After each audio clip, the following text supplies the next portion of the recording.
L'exposition d'icônes de Bwiti se présente comme un hommage aux populations Tsogo du sud Gabon, qui sont des gens qui ont inventé le Bwiti, qui ont inventé la musique, qui ont inventé la pharmacopée gabonaise et beaucoup de choses. Cela reste un des exemples les plus expressifs de l'art des Tsogo, de cette culture du Gabon, dont Bernard Dulon fait une exposition magnifique au Parcours des Monts. On arrive à retrouver un objet qui était arrivé en 1934 au Musée de l'Homme et qui a disparu depuis très longtemps. C'est un objet majeur de la culture Tsogo. Je dois avouer que si cet objet avait été photographié et était manquant, on ne savait pas exactement où il avait disparu.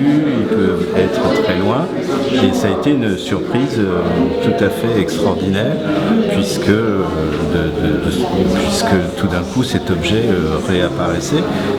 Dans la mesure où l'objet a été identifié comme étant une œuvre appartenant aux collections muséales, le code du patrimoine est très clair, c'est inaliénable.